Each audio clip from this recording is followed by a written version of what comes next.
चलिए आज हम लोग देखने वाले हैं प्रकाश के परावर्तन के बारे में और प्रकाश के परावर्तन के कुछ इम्पोर्टेंट क्वेश्चंस के बारे में हम लोग देखने वाले हैं जो ऑब्जेक्टिव होंगे, जो आप चैप्टर फिजिक्स के चैप्टर फर्स्ट से रिलेटेड हैं, जो काफ़ी इम्पोर्टेंट हैं आगामी एग्जामिनेशन के लिए। चलिए, ये कम्पिटिटिव नेचर के भी एग्जामिनेशन के लिए काफ़ी इम्पोर्टेंट होते हैं और क्योंकि ये 10th लेवल के ऑब्जेक्टिव्स हैं तो बिहार बोर्ड के लिए भी इम्पोर्टेंट्स हैं। चलिए, सबसे पहला चीज़ हो जाता है, शुरू करते हैं हम लोग।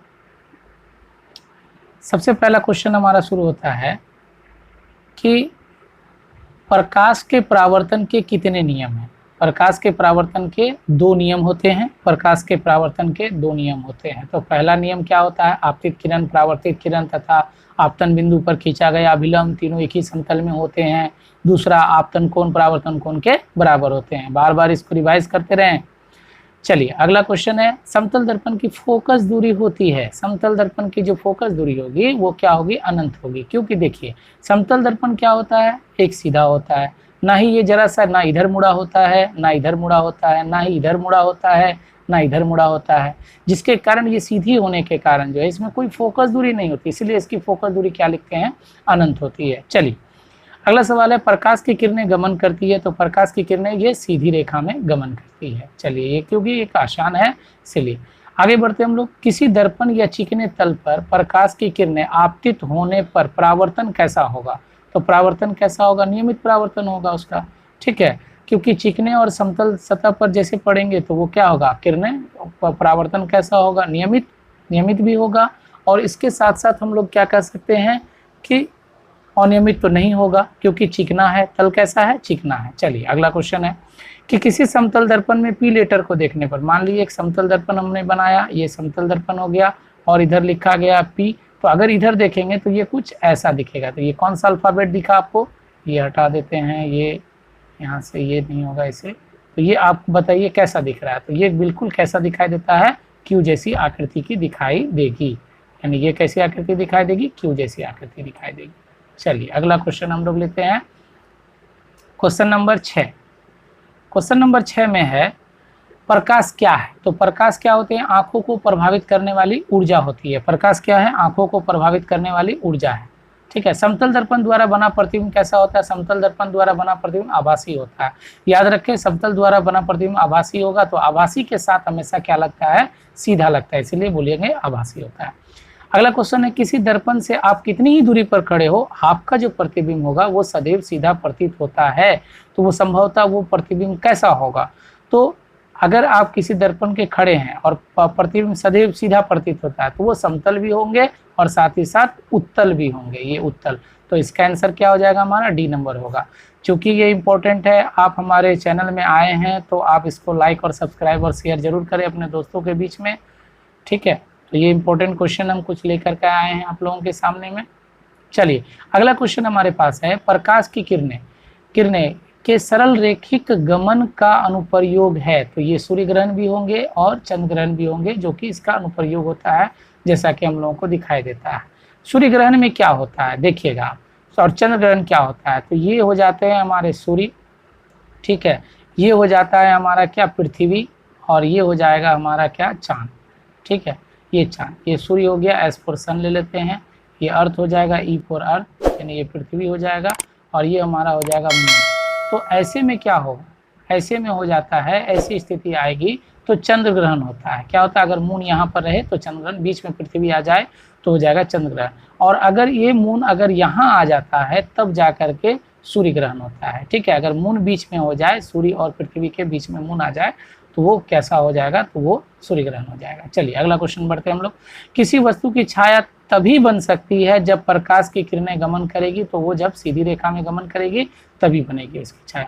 किरणों के समूह को क्या कहते हैं, तो किरण पुंज भी कहते हैं और प्रकाश पुंज भी कहते हैं। इसका आंसर क्या हो जाएगा, सी नंबर। चलिए, किसी उच्च कोटि की पॉलिश किए गए दर्पण अपने पर पड़ने वाले प्रकाश को परावर्तित करता है। तो ये पूर्ण रूप से परावर्तित करता है। तो आप जान लें कि अगर कोई भी दर्पण होगा तो वो 95%, कितने परसेंट, 95% को पूरी तरीके से वो परावर्तित कर सकता है। ठीक है, चलिए अब अगला क्वेश्चन हम लोग बढ़ते हैं। अगले क्वेश्चन, अगर आप हमारे चैनल में नए आए हैं सब्सक्राइब कर लें और बताएं, कमेंट्स करें कि कैसा आपको लगा ठीक है, चलिए अगला क्वेश्चन है हमारा, तेल लगा कागज होता है तो तेल लगा कागज कैसा होगा? पारभाषक। पारदर्शक के बारे में क्या होता है? जैसे शीशा, अगर शीशा की बात करें तो ये पूर्ण रूप से क्या होता है? पारदर्शक होता है। और पारदर्शक मतलब क्या? लकड़ी, प्लास्टिक, जिसमें प्रकाश की किरणें पार नहीं कर पाती है। पारभाषक का मतलब क्या? जिसमें प्रकाश की कुछ ही मात्रा क्या हो सकती है? पार कर जाती है, इसीलिए हम लोग इसको पारभाषक कहते हैं। तो तेल लगा कागज, घिसा हुआ कांच, तो ये सब कैसे होते हैं? पारभाषक होते हैं।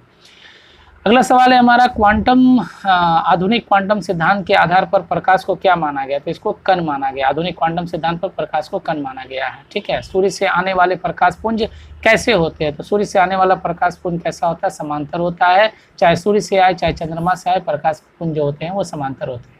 प्रकाश स्रोत के सामने एक हरी रंग की छड़ी को खड़ा कर दें तो उसकी छाया कैसे? ध्यान दीजिए, गौर कीजिएगा। छाया, छाया मतलब क्या? कोई भी वस्तु को रख दीजिए आप, छाया कैसी दिखाई देगी? वो काली ही दिखाई देती है। चलिए, किसी प्रकाश स्रोत के सामने एक रुकावट रख देने पर बनती है, क्या बनती है? तो उसकी उपछाया भी बनती है, शैडो। इसका इंग्लिश भी शैडो होता है, इसका भी छाया का इंग्लिश भी शैडो होता है। तो ये डी नंबर हो जाएगा इसके आंसर। चलिए अगला क्वेश्चन है हमारा, अगला क्वेश्चन है, प्रकाश स्रोत के सामने एक गेंद को रखने पर उसकी छाया कैसी बनती है? क्योंकि आप जानते हो कि गेंद कैसी होती है, तो गेंद होती है गोलाकार होती है, तो इसकी जो छाया बनेगी तो वो कैसी होगी? तो वृत्ताकारी छाया बनेगी। तो ये हो जाएगा इसका आंसर, क्या होगा? वृत्ताकार हो जाएगा, क्योंकि प्रकाश सीधी रेखा में। दृष्टि मतलब क्या होता है? दृष्टि मतलब देखना होता है। कि अनुभूति किसके कारण हमें प्राप्त होती है? प्रकाश के कारण प्राप्त होती है। प्रकाश एक रूप है, किसका रूप है? तो प्रकाश एक रूप है किसका? ऊर्जा का रूप होता है। ठीक है, चलिए अगला क्वेश्चन है हमारा, किसी माध्यम में प्रकाश की किरणें माध्यम के कणों को क्या करती है? गर्म करती है, प्रकाशित करती है, माध्यम के कणों को गति प्रदान करती है, या तीनों ही सही है? तो इसका आंसर हो जाएगा तीनों ही सही है। ठीक है, चलिए प्रकाश किस ऊर्जा का रूप है? तो ये एक विकिरण ऊर्जा का रूप होता है। ठीक है, चलिए अगला क्वेश्चन हम लोग आगे बढ़ते हैं। हम लोग आज 48 गो ऑब्जेक्टिव देखने वाले हैं इसके, इसीलिए हम आप लोग बने रहे हैं, भागे ना, क्योंकि ये बहुत इंपॉर्टेंट क्वेश्चन है जो हम आपके लिए लाए हैं। और लाइक और कमेंट्स करें, सब्सक्राइब कर लें, नए चैनल पर आए हैं हमारे। तो चलिए अगला क्वेश्चन है हमारा, प्रकाश तरंगे किस प्रकार की तरंगे होती है? तो प्रकाश तरंगे जो होती है वो हमारी विद्युत चुंबकीय तरंगे होती है, जिसको हम लोग क्या कहते हैं? EMW भी कह सकते हैं कि EMW तरंगे होती है, इलेक्ट्रोमैग्नेटिक वेव्स। और एक बात ध्यान रखें कि EMW जितने भी तरंगे होती है जो EMW के अंतर्गत आती है, इसे किसी भी माध्यम की आवश्यकता नहीं होती, इसे चलने के लिए किसी माध्यम की आवश्यकता नहीं होती है। प्रकाश तरंगों के गमन करने के लिए किस प्रकार के माध्यम की आवश्यकता होती है? तो आपको अभी बताया कि किसी भी प्रकार के माध्यम की आवश्यकता नहीं होती है, इसलिए आंसर बी।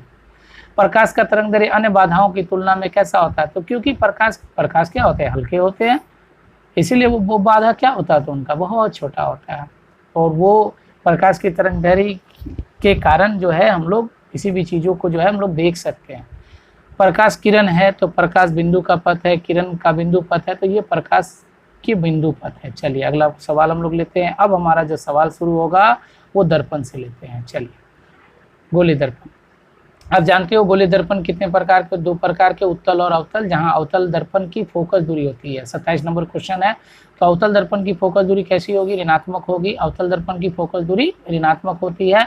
ठीक है, किसी का ध्यान रखें कि अवतल दर्पण अगर हम लोग बनाएंगे तो ये कुछ ऐसा बनेगा, ये हो जाएगा हमारा अवतल दर्पण, और इधर हो जाएगा इसका फोकस हो जाएगा, यहाँ पर होगा फोकस, और यहाँ पर क्या होगा? उसकी वक्रता त्रिज्या हो जाएगी, जिसको हम लोग कह सकते हैं वक्रता केंद्र भी कह सकते हैं। इसकी दूरी को वक्रता त्रिज्या कहते हैं, और ये वक्रता केंद्र होती है। चलिए ठीक है, बढ़ते हैं आगे। तो फोकस दूरी कैसी होगी? ऋणात्मक हो जाएगी। किसी कार का अग्रदीप, तो ये कैसा होगा? ऋणात्मक हो जाएगा। किसी कार का अग्रदीप, अग्रदीप मतलब क्या? आगे देखने वाला। जो कार में देखते होंगे आगे शीशा लगा रहता है, ड्राइवर बैठे हुए रहते हैं तो देखते हैं आगे, तो वो कैसा दर्पण रहता है? वो अवतल दर्पण रहता है। दर्पण का सूत्र क्या होता है? चलिए ऑप्शन नंबर ए में जो दिया हुआ है, बी में दिया हुआ है, ध्यान से देखें और उत्तर दें। तो ऑप्शन नंबर ए, तो दर्पण का सूत्र 1/v + 1/u बराबर 1/f होता है, जहां पर 1/v और 1+1/u की बात कर रहे हैं बराबर 1/f, जहां v क्या होता है? प्रतिबिंब दूरी, u वस्तु दूरी, और f होता है फोकस दूरी के बारे में। फोकस पर अभिसरित करने वाले किरण पुंज परावर्तन के बाद समांतर हो जाता है।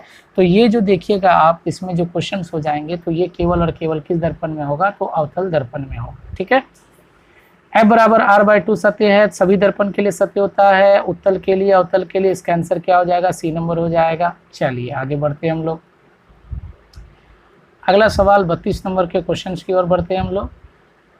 किसी बिंब का अवतल दर्पण द्वारा बना प्रतिबिंब आभासी, सीधा तथा बिंब से बड़ा पाया गया है, तो इसका आंसर क्या हो जाएगा। मुख्य मतलब क्या बोला जा रहा है, फिर से पढ़ते सवाल को। किसी बिंब का अवतल दर्पण द्वारा बना प्रतिबिंब आभासी, सीधा तथा बिंब से बड़ा पाया गया, वस्तु की स्थिति कहाँ होनी चाहिए, वस्तु को कहाँ रखेंगे जिससे प्रतिबिंब आभासी होगा, सीधा होगा, बिंब से बड़ा होगा, तो ये रखेंगे हम लोग दर्पण के ध्रुव और फोकस के बीच। चलिए, कौन सी किरण आरेख सही नहीं है आपको बताना है। क्या आई बराबर, आपने प्रकाश के परावर्तन के दूसरे नियम में देखा होगा कि आई बराबर होता है आर का, तो इसका मतलब जितना डिग्री यहाँ होगा उतना यहाँ होगा कोण। तो यहाँ कितना दिया है 30 डिग्री, यहाँ दिया है 45 डिग्री, तो क्या होगा, क्या ये होगा, ये नहीं होगा, क्योंकि 30 रहता तो ये भी 30 होता। बी नंबर में देखें, क्योंकि ये दर्पण कैसा है, तो दर्पण है उत्तल। कैसा दर्पण है, ये उत्तल दर्पण है, और उत्तल दर्पण में आप क्या देखोगे कि कर्व इसका किया हुआ है, तो इसमें क्या हो जाएगा, इसमें किरणें क्या हो जाती, ऊपर जाने की चाहिए थी, लेकिन उन्होंने नीचे कर दिया, तो इसलिए ये भी आंसर नहीं होगा। सी नंबर में ये आंसर होगा क्या, ये 30 डिग्री, आई का मान, आर का मान भी 30 है, क्योंकि आई बराबर आर का होता है, इसलिए ये ऑप्शन नंबर सी हो जाएगा। चलिए अगला सवाल है, अवतल दर्पण के प्रकरण में किसी वास्तविक और उल्टे प्रतिबिंब के लिए आवर्धन कैसा होता है।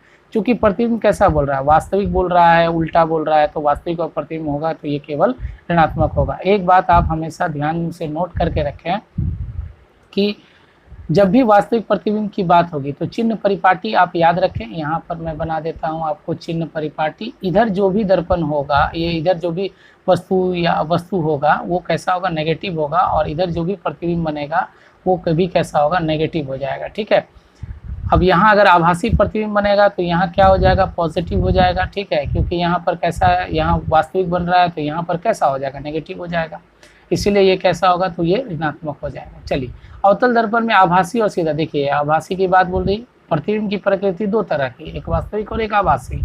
आभासी में क्या हो जाएगा, तब ये धनात्मक रूप ले लेगा। ठीक है, अगला क्वेश्चन है, अवतल दर्पण के सामने वस्तु को कहाँ रखें ताकि प्रतिबिंब कैसा हो, उल्टा, वास्तविक और समान आकार का बने, तो वो कहाँ रखा जाएगा, तो वक्रता केंद्र पर रखा जाएगा।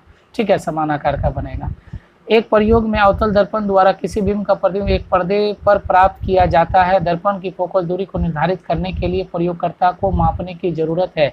क्या मापने की जरूरत है, तो दर्पण तथा पर्दे के बीच की दूरी को मापने की जरूरत है, तभी जाकर के वो जो है बिंब का प्रतिबिंब पर्दे पर प्राप्त कर सकता है, नहीं तो वो प्राप्त नहीं कर पाएगा। ठीक है, चलिए अगला सवाल है हमारे पास कि उत्तल दर्पण का प्रकरण में दर्पण द्वारा प्रतिबिंब सदैव आभासी, फिर आ गया प्रतिबिंब कैसा बन रहा है, आभासी, तो वो कैसा हो जाएगा, तो धनात्मक हो जाएगा। किसी गोले दर्पण का रैखिक आवर्धन m बराबर क्या होता है, h' होता है। प्रतिबिंब का आकार कैसा होता है, बोल दिए प्रतिबिंब का आकार h' है और वस्तु का आकार h है, तो क्या होगा, तो इसका आंसर हो जाएगा m बराबर h' हो जाएगा, जिसमें ये प्रतिबिंब की ऊंचाई और वस्तु की ऊंचाई। अगला सवाल 40 नंबर में, किस दर्पण का दृष्टि क्षेत्र बड़ा होता है, किस दर्पण का दृष्टि क्षेत्र बड़ा होता है। क्योंकि आप जानते हो उत्तल दर्पण, अब बताओ आप अपने से प्रयोग करके उत्तल दर्पण का उपयोग कहाँ करते हैं। तो उत्तल दर्पण का उपयोग हम लोग क्या करते हैं, वाहनों के साइड मिरर के रूप में करते हैं, जिसका दृष्टि क्षेत्र बड़ा होता है, और ये किसी भी वस्तु का जो है, ये किसी वस्तु का जो है काफ़ी छोटा प्रतिबिंब बनाता है, और ये बड़े से बड़े वस्तु का छोटा प्रतिबिंब बना देता है। इसीलिए आपने देखा होगा कि कार के साइड मिरर में इसका प्रयोग किया जाता है। ठीक है, गोले दर्पण की फोकस दूरी, उसकी वक्रता त्रिज्या की क्या होती है, तो F बराबर जो होता है, ये फॉर्मूला आपको पता होगा, R/2 क्या होता है, 2 होता है। तो वक्रता त्रिज्या की क्या होनी चाहिए, तो आधी होनी चाहिए। और अगर वक्रता त्रिज्या पूछता तो क्या लिखते हैं हम लोग, 2 गुना फोकस दूरी होनी चाहिए। ठीक है, निम्न में से किस दर्पण की फोकस दूरी धनात्मक होती है, तो धनात्मक किसकी होगी, तो धनात्मक फोकस दूरी समतल की होगी, उत्तल की होगी, अवतल की होगी, तो ये धनात्मक फोकस दूरी केवल और केवल उत्तल दर्पण की होगी। ठीक है, चलिए अगले क्वेश्चन, हम लोग क्वेश्चन के अंतिम पड़ाव में आ चुके हैं। अगला क्वेश्चन है हमारे पास कि किस दर्पण की फोकस दूरी धनात्मक होगी, तो उत्तल दर्पण आपने बनाया। सोलर कुकर में प्रयोग किए जाते हैं, कैसे दर्पण का प्रयोग किए जाते हैं, अवतल दर्पण का प्रयोग किए जाते हैं सोलर दर्पण में। ठीक है, रोगियों के नाक, कान, गले आदि की जांच के लिए डॉक्टर प्रयोग करते हैं, तो किस दर्पण का प्रयोग करते हैं, अवतल का, समतल का, उत्तल का, या इनमें से कोई नहीं, तो किस दर्पण का उपयोग करेंगे, अवतल दर्पण का उपयोग करेंगे। अब सवाल है आई, आई जानते हैं आपतन का कोण है, आर क्या है परावर्तन का कोण है, नहीं लागू होता है ऐसा को समतल दर्पण में, अवतल दर्पण में, उत्तल दर्पण में, ये तो तीनों दर्पण में लागू होता है भाई। तो इसका क्या हो जाएगा आंसर, इनमें से किसी। टॉर्च से किस प्रकार की प्रकाश पुंज प्राप्त करती है, आपने देखा अंधेरे में टॉर्च लेकर चलते हैं, तो आप बताएं समांतर होगा, अपसरित होगा या संसरित होगा, या सभी उत्तर सही है। तो देखो समांतर मतलब क्या, अभी पढ़े आप लोगों ने, इसी में क्वेश्चन भी आया था कि सूर्य के द्वारा कैसा प्रकाश पुंज होता है, समांतर होता है। और संतृप्त मतलब क्या होगा, तो ये एक बिंदु पर आकर मिलने वाली होती है, और संतृप्त मतलब फैलने वाली होती है, तो ये सी नंबर आंसर होगा। अगला सवाल बढ़ते हैं हम लोग कि 20 सेंटीमीटर की फोकस दूरी वाले अवतल दर्पण सूर्य प्रकाश के सामने रखा जाता है, इसके सामने डी दूरी पर रखी माचिस की तीली जल उठती है, तो डी का मान है, तो डी का मान क्या होगा, क्योंकि फोकस दूरी पर ही अगर रखेंगे, देखो ये हो गया, अगर हम लोग दर्पण बनाएं, यहाँ पर उसकी फोकस दूरी हो गई एफ हो गई, तो क्या होगा कि अगर हम माचिस की तीली को इसी एफ के पास रखते हैं, ये माचिस की तीली अगर बना ले हम लोग, इसको एफ के पास अगर रखते हैं, तो क्या होगा कि जितनी भी फोकस पड़ेगी इस पर पड़ेगी प्रकाश की किरणों का, जिससे ये जल उठेगा, यानी इसकी दूरी कितनी होगी 20 सेंटीमीटर। चलिए अगला सवाल हमारे पास है, अंतिम क्वेश्चन। चलिए अगला सवाल है हमारे पास, किस दर्पण का उपयोग सामान्यतः वाहनों का पश्च दर्पण के रूप में किया जाता है, तो आपको अभी बताए थे पश्च दर्पण के रूप में उत्तल दर्पण का प्रयोग किया जाता है। तो यहाँ हमने 48 को क्वेश्चन कवर किया है। इस चैप्टर में और भी तरह के क्वेश्चन होंगे, और आप बताएं कि ये आपको कैसा लगा, अच्छा लगा कमेंट्स करें, शेयर करें, आप हमारे चैनल को सब्सक्राइब करें। धन्यवाद, बेस्ट ऑफ लक।